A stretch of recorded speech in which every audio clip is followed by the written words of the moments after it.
The story begins with a young woman named Lisa jogging through a quiet area. Suddenly, two men jump out of a van and kidnap her. They knock her unconscious. When Lisa regains consciousness, she finds herself trapped in a small concrete cubicle. A heavy iron collar is locked around her neck, chained to the wall. She struggles to escape, but it's useless. There's no one around. Fear creeps in as she sees a masked man standing silently at the door. Moments later, a female doctor enters and coldly places a bowl of dog food in front of Lisa. When Lisa tries to speak, the doctor snaps that there's no talking allowed. Lisa asks about going to the bathroom, and the woman simply points to a small hole in the floor. Lisa refuses to eat, and the lights soon go out. She lies down and falls asleep. The next day, food is placed in front of her again. Seeing Lisa hasn't eaten the food, the man returns the food. Lisa pleads with him, but he ignores her completely. On the third day, the woman returns and sets the food a little farther away. Lisa tries hard to pull it closer, but the collar chokes her if she gets too far. Desperate, she uses her foot to drag the bowl close. Starving, she eats like an animal. Suddenly, she hears a strange voice, but no one answers. Soon, she starts banging her plate, screaming, but silence answers back. The next morning, she is sprayed down like a dog. Then she's collared again, but this time it's a breath-controlling collar. She's told to walk and behave, but when she runs toward the fence, the collar activates, choking her until she collapses. She tries to grab the fence and gets electrocuted. She blacks out. Lisa wakes up again in her cubicle. This time, she hears a man's voice from another cubicle far from her. For the first time, there's someone to talk to. He doesn't reveal much, but finally says his name is Adam. Lisa fears this might be a trick, but Adam assures her he's real. Soon, a guard enters and throws food at them. Adam warns her not to eat, as it's laced with drugs meant to control them. Lisa ignores him. She says they need strength to survive and escape. Adam then tells her about a figure who stands by the door, always watching, never speaking. Lisa feels unsettled. She tells Adam the people here took her from the street and now force her to live like a dog in a concrete cell. Later, the same guard returns. When the captives don't obey, he shocks them with an electric baton until they pass out. Lisa wakes again in darkness. She sees a man dying and calling for help. He doesn't survive. Suddenly, her collar activates and tightens. She gasps for air and blacks out again. When she comes to, she notices her cubicle has changed.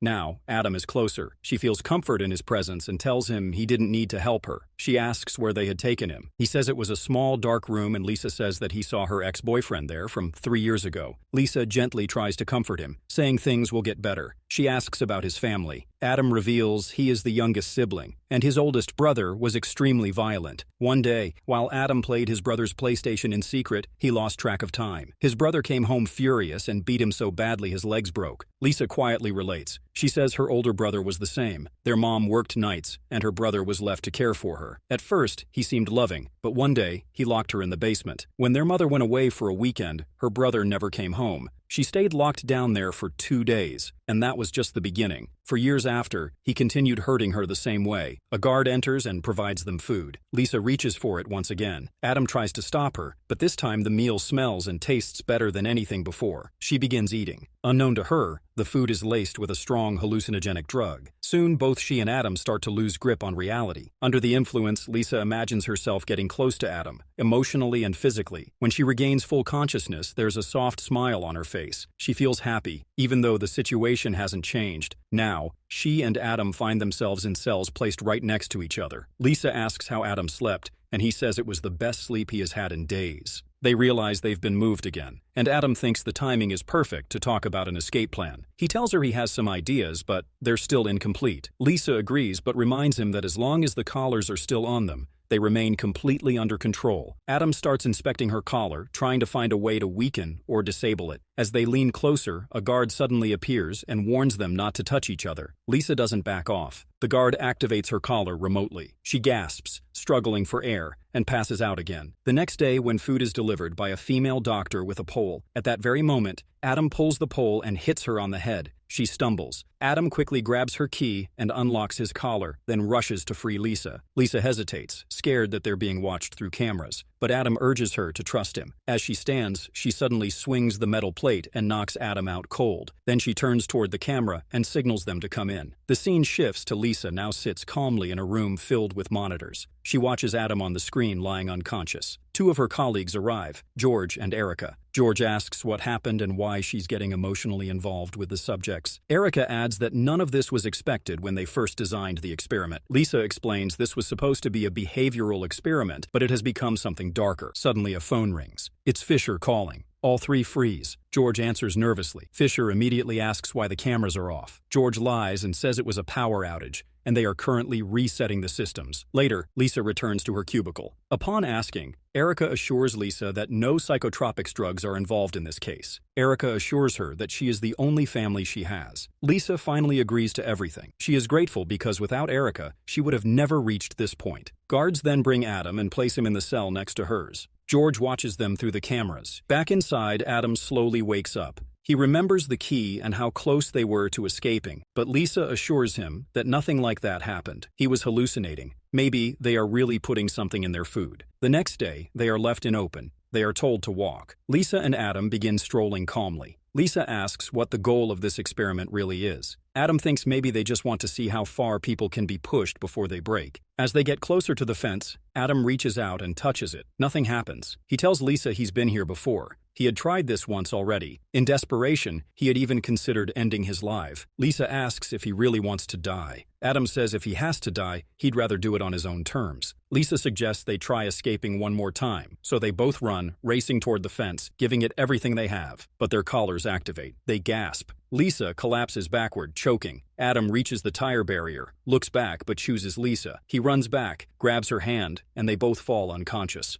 Later, Adam wakes up in a new room, tied down on a stretcher. Then George comes in with a strange mask on his face. George injects something into Adam's neck. Adam begs to know what they want from him, but George says nothing. His face grows cold and scary. Soon, Adam begins to lose control. The drug starts messing with his mind, and his screams grow wild, trapped in silence. George then enters Lisa's room. She's also strapped to a stretcher. He injects her with a drug. Soon, Lisa starts hallucinating again, about she and Adam getting closer. After that, Erica notices the camera feeds are dead. George walks in and Erica tells him that she returned half an hour to free him, but he was not present, and East Wing cameras are not working either. George explains that Lisa tried to escape again, so he had to inject her with the sedative. Erica asks George why the East Wing cameras are unreachable. He casually says they might be offline, and that he'll fix it after lunch. Erica heads to check on Lisa and Adam, but their rooms are empty. Alarmed, she calls the guards and insists something's wrong. Together, they search the East Wing. There, Erica discovers Lisa tied down again in one of the rooms, lost in her hallucinations. As Lisa wakes up, she sees terrifying visions. Then a guard announces they've found Adam too in the next room. After that, one of the staff says it took 4 shocks to sedate Adam. So, he asks about the drug they are injecting them. Erica doesn't know the dosage, but now she knows who is dosing them. She rushes to the office and tells Fisher everything. George walks in and sees Lisa and Adam back in their cubicles. He asks how this happened. She says she figured it out with help. George accuses her of betraying the plan. Fisher enters. George hears her name and realizes Erica must have called her. He panics as he knows Fisher doesn't take risks lightly. She threatens to shut everything down. George insists they can't stop now as this is the critical phase. If they cut now, all the data will be useless.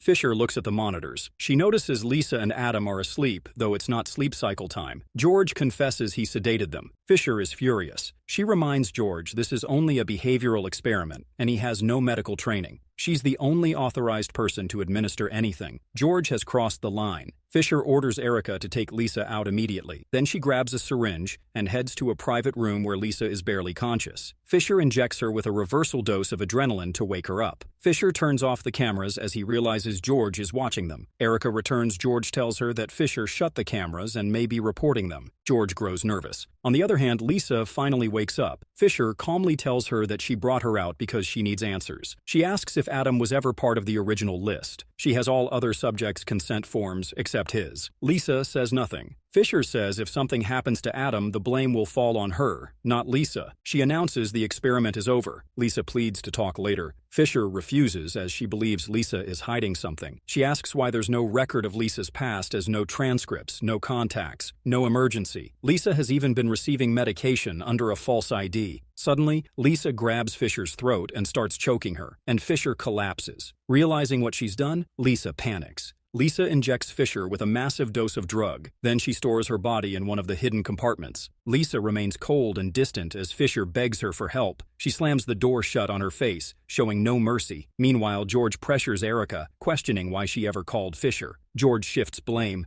saying all of this is her fault. Just then, Lisa turns the cameras back on and announces she's ready to return. George offers to escort her, but when they ask about Fisher, Lisa lies and says she already left after explaining everything. Erica seems unsure but goes along. As George steps away to change, Erica tells Lisa that she doesn't know what spell she cast on Fisher, but it clearly worked. She warns him that this is just the calm before the storm. Meanwhile, Lisa believes Adam came back for her, and now the endgame begins. When Erica asks about the escape plan, Lisa claims they'll vanish after midnight. She says she'll prep Adam, and Erica should remember she's the light in her loneliness. George and Erica enter the office. She feels something is off and tries to call Fisher, but George grabs her phone and stops her. He blames her for everything and warns that if Fisher returns, they'll all be exposed. Erica finally agrees to stay quiet. Meanwhile, Lisa talks with Adam as he awakes. He's confused, but she comforts him and holds his hand, asking him to focus on just good memories. In the office, George sees the footage of Lisa putting the controlling tablet in a drawer. A sinister plan starts forming in his mind. He rushes to the spot, grabs the tablet, and leaves with a creepy smile. As he walks through the facility, he finds Fisher barely alive. She warns him that Lisa is dangerous and not who she claims to be. But George says that he is the only one who truly understands Lisa. Then, in a horrifying moment, he throws a metal box on Fisher's face, killing her. In shock, George runs to the restroom and washes the blood off his hands. When he comes out, Erica sees him but quickly runs away. George notices her, while Erica shuts off the cameras and power. Back in the room, Lisa asks Adam about his first love. He says he doesn't remember. Lisa shares a short, beautiful story of a boy she once saw walking by. In those 30 seconds, she imagined a whole life with him. Weddings, vacations, and growing old. But he never looked back. She never knew his name, yet she still thinks of him daily. Suddenly, the facility's power shuts off. Erica finds Fisher dead. She screams instantly. Adam and Lisa hear it and realizes something's wrong. Lisa frees him with a key. When Adam asks where she got it, Lisa tells him to just focus on escaping. George finds Erica and drugs her unconscious. He then reactivates the power and sees that Lisa and Adam are escaping. From his tablet, he remotely activates their collars.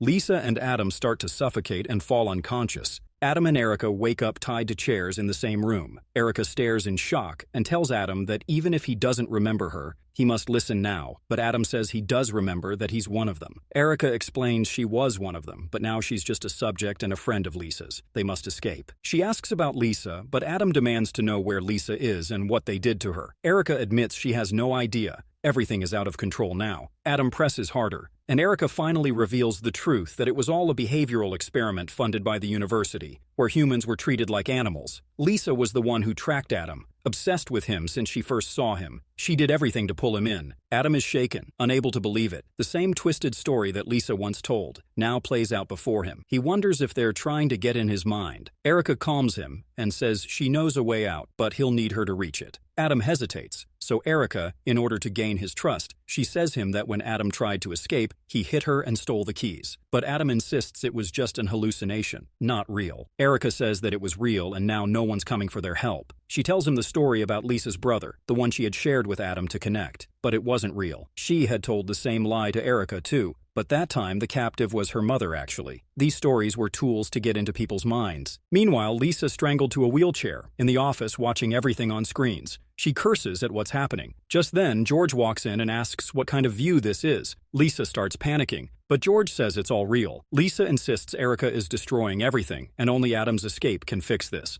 George finally agrees to help and shows her a room. Inside, Lisa sees rows of men. She's horrified. George says they're not just her ex-boyfriends. Instead, they are those who ever wronged her, all brought in for punishment. He knows everything about Lisa, how she changed identities for years, but he sees what's inside. He understands why she started all this and tells her Adam was never right for her. Then he shows her one more thing. He takes her to Fisher's body. She's dead. George says Lisa started this, and now he'll help her finish it. Together, they go to where Adam and Erica are kept. Erica tells Lisa that Fisher is dead, and the experiment is over. She pleads to remove their collars. George agrees, but says he doesn't like how this show is ending. He offers Lisa a choice either to free Adam or free Erica. Lisa is torn. She thinks of Adam while Erica pleads in front of Lisa, her best friend, the one she believed in, but now she sees the damage. Adam starts yelling, but but George urges her again to choose. Erica finally breaks down and says George was right. She was hurting people through her obsession. Fisher was right all along. Lisa presses Erica's collar button, but Adam suddenly starts choking. His body begins to go limp. Lisa's face changes. Panic rises in her chest. She didn't expect this. She looks at George, desperate. She begs him to stop it, to turn it off. Her voice cracks. She says Adam did nothing wrong. This isn't fair. But George stays still. His expression is cold and detached. He tells her calmly that she never had a real choice. It was never her who controlled anything. It was always him. He says he made the decisions. Lisa only played along. Lisa looks at Adam's body again. Her voice shakes harder. She pleads with George, offering anything, everything. She tells him if he lets Adam go, she will do whatever he wants. She will give herself.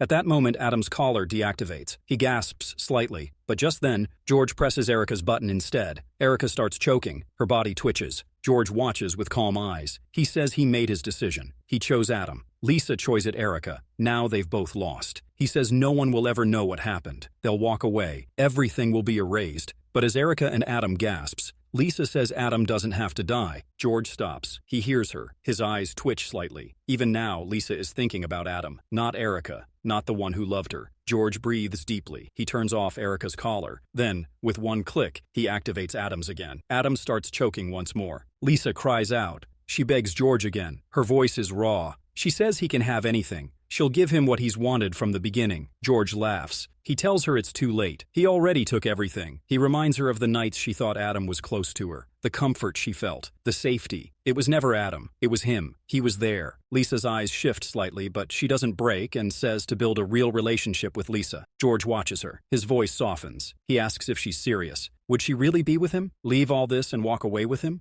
Lisa nods slightly. She tells him to just turn off the collars. George waits. Then he shakes his head. He says words mean nothing now. This is all just noise. He walks away slowly. Adam's body goes still. Tears stream down. Erica says that all of this happened because Adam was the only one who didn't want her. The one person she couldn't control. She says she was obsessed. Finally, she says she and George are perfect for each other. Two broken minds, both filled with obsession, both capable of anything. Everything is silent again. Lisa says she knows that she hates her, but even now they might still escape if they work together. Suddenly, George enters the room again. His face is tight with anger. He says Adam's death is entirely her fault. Then he begins listing Lisa's ex-boyfriends one by one, as if to remind her of every failure, every regret. He throws a device into her hand. It holds their collar controls. Before Lisa can react, George grabs her hand and forces her to press the buttons. Each press triggers a reaction. One by one, her exes begin choking, their bodies convulsing on the screens. George smiles. He says this is good. They'll all die and there won't be any loose ends. No witnesses. Lisa's hands shake, but then she acts fast. She activates its own collar and begins choking. She slams the tablet to the ground, shattering it. George, being panicked, rushes to free her collar as he doesn't want her to die. But she rushes at George with full force. He gasps as she hits him. Lisa begins to breathe again. Lisa frees Erica too, and they both escape. They run, panic in their steps. They pass bodies, guards lying still. George killed them all. His office is empty, but then he appears again, bursting out, furious and staggering.